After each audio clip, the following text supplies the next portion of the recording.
Welcome to the Scenario Podcast, your guide to mental health and well-being. Each episode, we uncover practical tools, discuss expert insights, and explore how supplements can transform your mental health journey. Get ready to learn, grow, and thrive with us. If you are navigating the modern world, you are probably, pretty familiar with what some people are calling the new normal. It's that feeling, waking up already feeling heavy, sluggish, maybe reaching straight for the sugar or that big dose of caffeine. Yeah, just to sort of white-knuckle your way through the morning, maybe the whole day. Exactly. It feels like constantly running on the edge. It does, and we rely on these really quick, short-term fixes, but, ultimately they just mask the fatigue. They don't solve it, and you often get that energy crash later. Right. So the real question, I think, is can we change that foundation? Can we get, sustained focus and energy using more natural biological support instead of just chemical stimulation? And that is exactly the mission for this deep dive. We're stepping back from the coffee pot, the energy drinks, to really explore the fundamentals. The specific vitamins, minerals, supplements that help your body and brain perform at their best consistently. It's about optimizing the whole system, isn't it? Not just, like you said, jamming the accelerator for a short burst. Precisely. And, to really get that, we have to start small. At the cellular level, your body doesn't just create energy out of thin air. Right. It's actually a really complex conversion process. Food gets turned into usable cellular energy. The technical term is adenosine triphosphate, ATP. ATP, the energy currency. That's it. Think of it like the fuel tank for every single cell. And the micronutrients we're going to talk about today, they're like the essential mechanics, the engineers running that conversion factory efficiently. Okay, let's unpack that a bit. Because honestly, the idea that a simple nutrient could create a really noticeable lift, physically or mentally, it almost sounds a little too simple maybe. How do these tiny molecules actually translate into real changes in stamina and focus? Well, it's about systemic efficiency. Think about the core functions needed for, say, energy production and oxygen getting around your body. You need specialized tools just to break down the food you eat. That's where the B vitamins come in. They are absolute workhorses, really key for converting carbs, fats, and proteins into that ATP fuel. So without enough B vitamins, the whole factory slows down. Pretty much, yeah. The conversion just isn't as efficient. And you mentioned oxygen. I guess the most critical resource for the brain, for muscles, isn't sugar, it's oxygen, right? Exactly correct. And that brings us straight to iron. Iron is foundational. It's essential for making red blood cells, and those cells carry the oxygen. So if the oxygen delivery system is weak... Your brain feels foggy, you get that mental slowness, poor performance, it's directly linked. Then you've got other players, like vitamin D, that affects muscle function and, importantly, mood. Mood is a big one for energy. Huge. Because low mood, or even just weak muscles, that immediately feels like low energy to us, subjectively. I think the cellular regulation part is also really fascinating. Yeah, that happens right down at the microscopic level. Things like magnesium and CoQ10, they act as regulators, facilitators.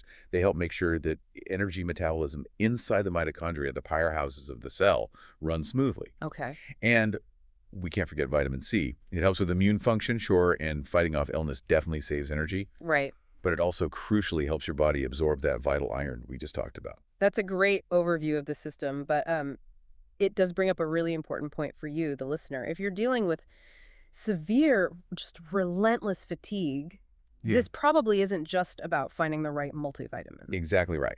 Chronic persistent fatigue is a big signal. It's something you shouldn't ignore.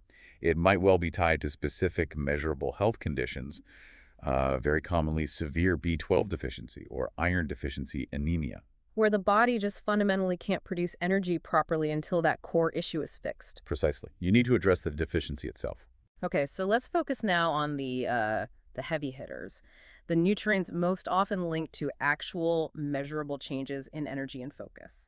Start with B12. We hear about it all the time, but what are maybe the surprising signs of being low? Well, B12 is non-negotiable for two critical things: making those red blood cells we mentioned, and maintaining the protective myelin sheath around your nerves. Yeah, the nervous system. Yes. So if you're deficient, the nervous system itself can start to malfunction. So the warning signs aren't just feeling tired. It could be chronic weakness, maybe memory problems, and actual physical things like numbness or that pins and needles feeling in your hands and feet. That's it. Your nervous system is literally misfiring. That's the key takeaway. And where do we get it naturally? Primarily animal products. Yeah. Meat, poultry, fish, eggs, dairy.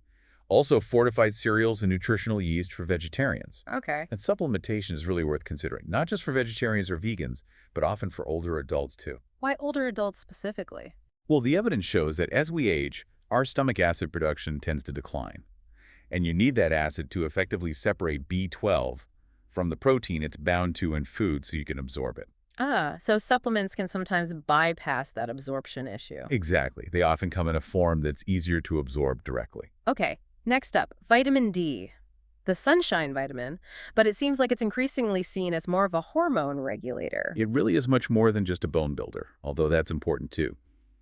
Low vitamin D levels are strongly linked to poorer cognitive performance, a higher risk of depression, and also a weaker immune system. So it connects back to mood and resilience. Definitely. Think about it. If your mood is more stable and your body feels structurally sound, you just have more resources, mental and physical, to use as energy. And the best natural sources? Sunshine, obviously. Yep, about 15 to 30 minutes a day if you can, depending on skin type and location. Also fatty fish like salmon and mackerel and foodified foods.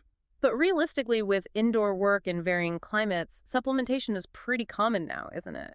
It really is. It's often needed just to make sure people maintain those baseline levels, especially during winter months or for those who don't get much sun. Okay, moving on to iron, the oxygen delivery specialist. The critical transporter. This one feels tricky, though. If less oxygen means brain fog, there's a risk someone listening might just think, I need more iron, and start taking high doses. That's a really important caution. What are the actual signs that maybe this brain fog isn't just poor sleep, but could be genuine iron deficiency? Good question, because self-diagnosing and overdoing iron is definitely risky. The classic signs of iron deficiency anemia are usually more than just general tiredness. We're talking constant, unusual exhaustion. Okay. Noticeably pale skin, maybe chronic headaches, and really poor concentration that feels different from just being tired. Because iron makes hemoglobin, which carries the oxygen. Exactly. Not enough hemoglobin, oxygen transport fails. Sources include red meat, liver, beans, lentils, spinach. And here's a practical tip for everyone. To absorb iron better, especially from plant sources like spinach or beans, you need to pair it with vitamin C. Crucial synergy there. Vitamin C actually transforms the iron into a form your body can absorb much more easily. So if you're having that spinach salad, Squeeze some lemon juice on it, yeah, or have it with some bell peppers or strawberries. That combination is how nature kind of intended these nutrients to work together. makes sense. Now, magnesium. Involved in what, over 300 biochemical reactions? That sounds like the nervous system's master regulator or something. That's a pretty good analogy, actually. Because it's so central to nerve and muscle function, low magnesium levels can affect sleep, muscle relaxation, energy metabolism. Wow. But perhaps its most relevant role for many of us today is in stress management. Under chronic stress, your body tends to burn through magnesium reserves more quickly. Oh. And ironically, low magnesium can then make you feel more anxious, increase muscle tension, and worsen that feeling of mental fog. So it becomes a bit of a vicious cycle. Stress depletes magnesium, low magnesium makes stress feel worse. Exactly. Fortunately, sources are quite plentiful. Nuts and seeds like almonds, pumpkin seeds, whole grains, leafy greens, even bananas and avocados. Okay, good to know. Finally, vitamin C. We mentioned its role with iron absorption, but why else is it listed as a top energy supporter? Well, beyond iron, it acts as what's called a cofactor in several energy-producing reactions directly. Plus, it's a powerful antioxidant. So it helps the system run cleaner. In a way, yes. Systematic reviews have shown that having adequate vitamin C levels isn't just about preventing colds, though that helps save energy too. It directly improves both physical stamina, objectively measured, and also how sharp people feel cognitively. It just helps the whole energy system operate more robustly.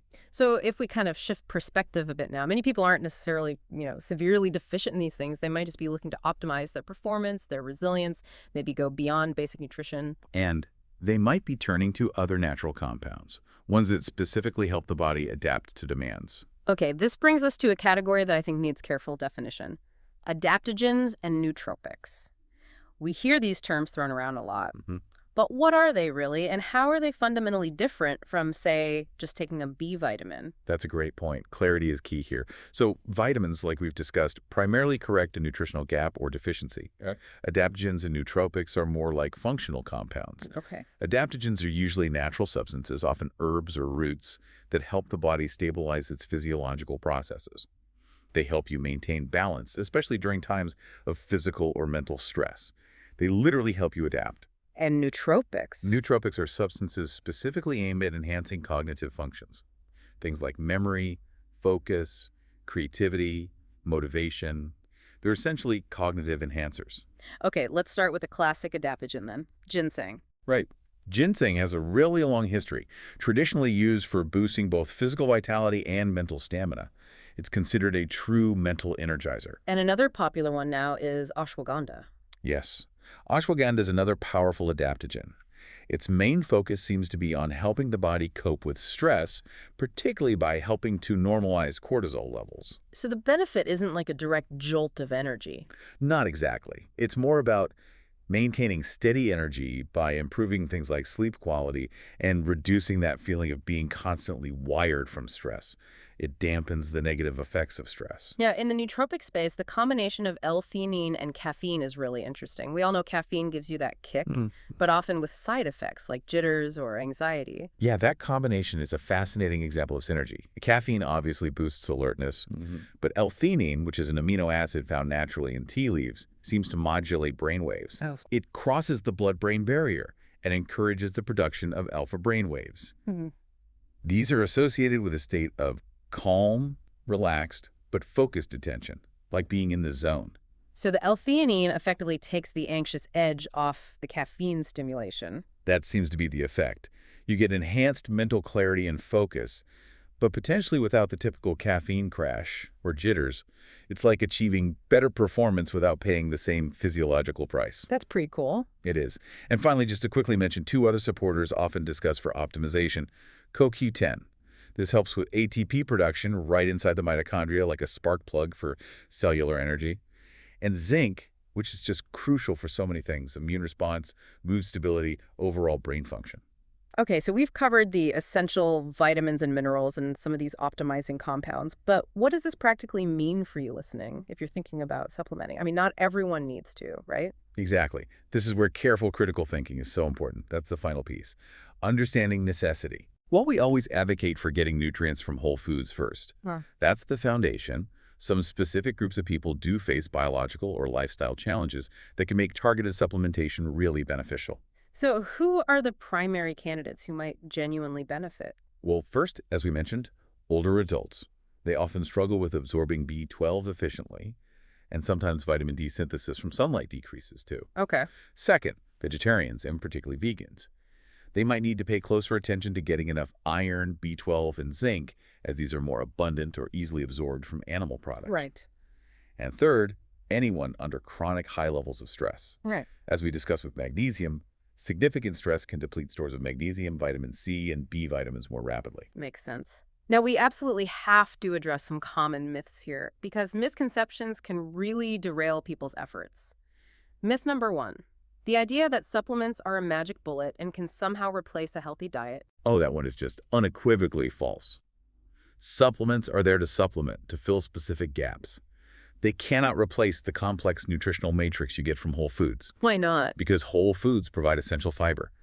Thousands of unique plant compounds, phytonutrients, antioxidants that you just don't get in a pill. Food is foundational. Supplements are helpers. Okay. Myth number 2.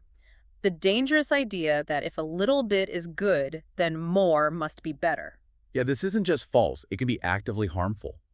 Over-supplementing, especially with certain nutrients, can cause toxicity. Like which ones? Fat-soluble vitamins A, D, E, and K can build up in your body's fat tissues to harmful levels if you take way too much. And iron toxicity is a serious concern. Excess iron can actually damage organs. So sticking to recommended doses is critical. Absolutely. Don't assume more is better. Follow guidelines or a healthcare provider's advice. And myth number 3. Expecting to feel an instant energy drink-like boost the moment you start taking a vitamin. Right. That sets up an unrealistic expectation. While you might feel some subtle effects fairly quickly, maybe from certain nootropics, correcting a genuine long-standing deficiency like low B12 or iron, that takes time. Weeks, months. Often weeks, sometimes months, for your body to fully replenish its stores and for you to see sustained, noticeable results. Patience really is key. It's about rebuilding, not just getting a quick jolt. Okay, this raises another point, one that's surprisingly often overlooked when we talk about energy. Hydration. Can just being dehydrated wreck your energy and focus, even if your vitamin levels are totally fine? Oh, absolutely. It's a huge factor, and people often forget it. Even mild dehydration can significantly cause fatigue, brain fog, and reduce concentration. Why is water so important for energy? Well, think about it. Water is the transport medium. It carries every single nutrient we've been talking about throughout your body. It's also essential for the actual chemical reactions involved in cellular energy production. So if you're taking supplements but still feel sluggish? Check your water intake. It's a simple but crucial step. Aiming for maybe 8 to 10 glasses a day is a good general guideline for adults. Good reminder. And just to wrap up the comparisons, let's clearly distinguish between optimizing with these nutrients versus just grabbing an energy drink. Yeah, the key difference is support versus stimulation. Energy drinks typically provide a short-term jolt, often fueled by high sugar or artificial stimulants. Which comes with risks. Right. Risks like anxiety, jitters, and that inevitable energy crash later. Vitamins and minerals, on the other hand, support long-term sustainable energy production by addressing underlying biological needs and optimizing how your cells function. So it's like investing in a reliable power plant versus just causing a quick temporary flood. That's a great way to put it. One is about building capacity, the other is just a short-term fix with potential downsides. So the core message here, the main takeaway, seems really clear. Sustainable energy and focus ultimately depend on the foundational nutrients you give your body and brain. The absolute first step should be focusing relentlessly on a balanced whole foods diet that's rich in these essentials. That's your base. Then use supplements intelligently, specifically to fill identified nutritional gaps, ideally after checking with a healthcare provider to make sure it's safe and appropriate for you. Yes, consultation is always wise, especially if you have underlying health conditions or are taking other medications. Okay. And maybe a final provocative thought for you, the listener, to mull over something that maximizes the benefit of all this knowledge. Go for it. It's about timing. Does it matter when you take these supplements? Ah, that's a nuanced but important point. Yes, timing can matter. For instance, most of the energy-boosting vitamins we talked about, B12, vitamin D, iron, are generally best taken in the morning. To support daytime energy levels. Exactly. Yeah. But then you have the fat-soluble vitamins A, D, E, and K. For your body to absorb those properly, they really need to be taken with a meal that contains some fat. Like with some avocado or nuts or olive oil. Precisely. They need fat for absorption. So understanding that nuance, the when and the how of taking supplements, not just the what means you can potentially maximize the benefit, takes a little more thought than just randomly popping a pill whenever you remember. Thinking about the whole picture, not just the individual pieces. That's the key to truly optimizing your energy. Thanks for tuning in to the Scenario Podcast. Don't forget to visit scenario.com for more expert tips, articles, and supplements designed to support your mental health. If you enjoyed this episode, remember to subscribe and share it with a friend. Until next time, take care of yourself.